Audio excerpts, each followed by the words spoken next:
All right, so we are on day two of not having a functioning PC. So I'm still on the iPhone AirPod setup right now, but I wanted to talk about a pretty unsurprising but also wild story that dropped just a couple of days ago. As a familiar face that we talked about recently on this channel, Yevgeny Prigozhin, the head of Wagner PMC, was suspiciously killed in a plane crash just a couple days ago. Okay, so, obviously, first inclinations would be to say it was definitely Vladimir Putin having something to do with it. Wouldn't be the first time that somebody who's pissed him off ends up like mysteriously dying. I mean, people have been, falling out of windows and, having their food poisoned in the past. So wouldn't be surprising at all if it was Vladimir Putin. Now, the reason why that would be the thing that people first jump to is obviously because of what happened just a couple months ago. Okay, so I mean, again, we talked about this on the channel at the time, but essentially, Wagner is this private military company that operates on behalf of the Russian, military or the Russian government and Vladimir Putin.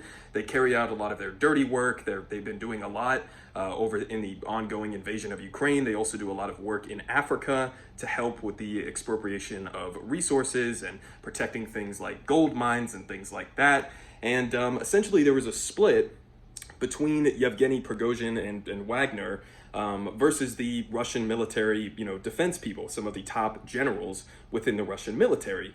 And Prigozhin, he didn't like sort of, I guess, some of the strategy that was being used in Ukraine. He didn't like, what he saw as a lack of ammunition and other supplies. And he especially didn't like that it looked like the Russian military was going to try to fold Wagner PMC into their ranks and essentially, supplanting a lot of the power that Prigozhin felt like he deserved to hang on to. And so you have this split between Prigozhin/Wagner and some of these top generals within the Russian military. And so a couple months ago, he decides to basically lead this, what seemed to be at the time sort of like a half coup, not necessarily a coup, because we don't think that he was really gunning for Putin himself, but maybe just some of these top generals. And he led this march to Moscow. And along his way, there were some crazy things that happened. I think a couple helicopters got shot down. Some people within Russian security forces kind of just were at least tacitly supporting Wagner as they were going on this march.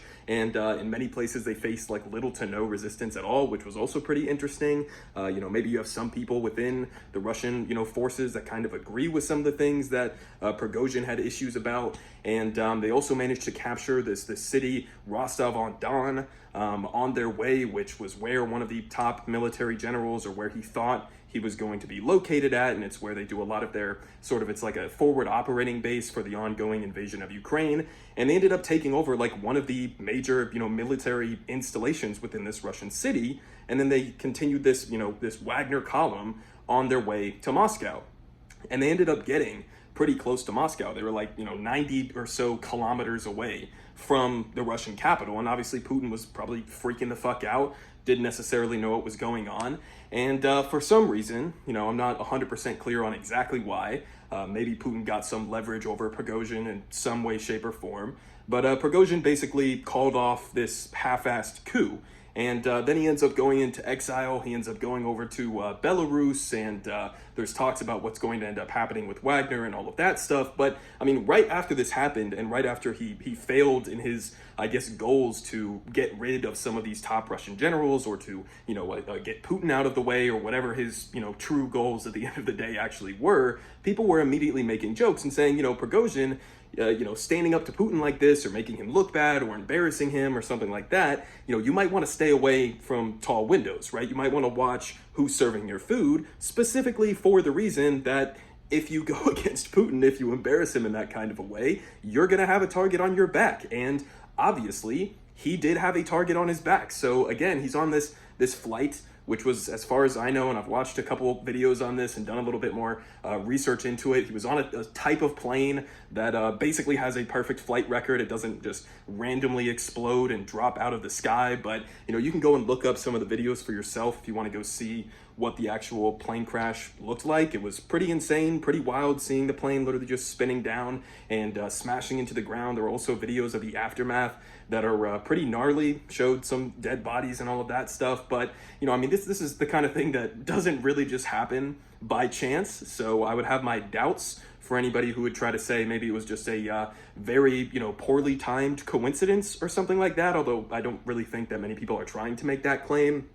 I guess there are some other people who are trying to push this idea, okay, maybe it was Ukraine that did this because, obviously Wagner has been operating pretty brutally within Ukraine, so they would have some sort of a motive. We don't 100% know. At the end of the day, my inclination would be to say, okay, this is probably Putin's doing, and it seems like that's the consensus at this point. But, it's a pretty wild story. Again, this is kind of who Vladimir Putin is, right? You stand up against him, your plane might suspiciously fall out of the sky one day. And so it's going to be interesting to see how this has an impact, for me at least, on the ongoing invasion in Ukraine. Again, Wagner was, a serious force in this battle, and, they were pretty highly influential, especially with sort of this tendency for them to just throw bodies at the front line and sort of send some of these people, a lot of them are like former prisoners and stuff like that, into this, churning machine and just, people dropping dead left and right. But it's going to be interesting to see how this has an impact potentially on the ongoing Russian efforts in Ukraine, and what exactly they decide to do with Wagner PMC from here. It looks like probably they're just going to go along with this effort to fold a lot of the members of Wagner into the Russian military officially.